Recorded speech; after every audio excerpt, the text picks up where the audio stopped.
Allah Azza wa Jalla at the end of Surah Al-Furqan, Surah number 25, has a passage describing those who are the slaves of Ar-Rahman. Allah has many names, and He can call people slaves of Allah, slaves of the Creator, slaves of the wise. But when He calls them slaves of Ar-Rahman, it is as though He is suggesting that these people have a relationship with Him based on His endless and unimaginable love and mercy and care.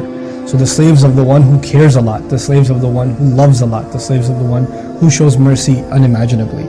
So that means that these are special people. That the people Allah is describing at the end of this passage are very, very special people. All believers are special, but these are extra super duper awesome special. Now, the first quality that is described of these people that earn the title Ibadur Rahman is الَّذِينَ يَمْشُونَ عَلَى الْأَرْضِ هَوْنًا, that they walk on the earth, those who walk on the earth with humility, hawnan, softly, acknowledging their weakness. You know, when we accomplish things, we feel a sense of kind of strength and power and empowerment. And those are the moments in life where we're supposed to acknowledge our humility. This is number one. And hawnan also suggests that you don't demonstrate your strength in front of others. Allah talks about this on many occasions in the Quran.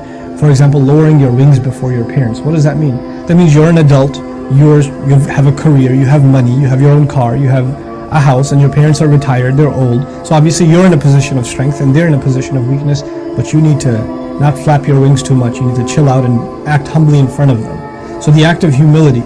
You know, one time I met, recently I traveled, and there was a brother who picked us up from the airport, drove us around everywhere, and kind of just took care of everything. This guy was literally like a servant, driving us around all over the place, right? For food, for lectures, for this, for that, anything else I can do. Can I get you some water? Can I do this? Can I do that? Like super humble brother. At the end of the trip, we find out the guy's worth like $700 million. It was really, I couldn't fathom, like, how does this work? Where do you get this kind of humility? I know people that make like $100,000 and think they own the world, right? They get into, you know, they'll go a little bit over 6 figures, and they're like, that's right, you know. And this guy, you know, just the humility just shattered me. Like, how in the world can this be? And I was reminded, وَعِبَادُ الرَّحْمَنِ الَّذِينَ يَمْشُونَ عَلَى الْأَرْضِ هَوْنًا. It's number one. They learn to walk on the earth with humility. Humility is also not just a demonstration of financial strength, it's also a demonstration, an undue demonstration of physical strength and intimidation. It can also be a demonstration of your ability to out-talk someone. Maybe you're a very aggressive, outgoing person, you like to make a lot of jokes, you can really just put somebody in their place, especially in a public setting. You need to chill out and kind of hold back from that. Don't do that, because that's an expression of arrogance then, because you are overpowering someone with your tongue.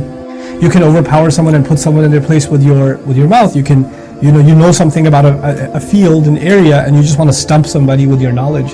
Don't do that. You know, it's good for you that you know, but you don't have to like prove yourself at every juncture. You know, for example, a teacher's job is not to prove to his students that he knows.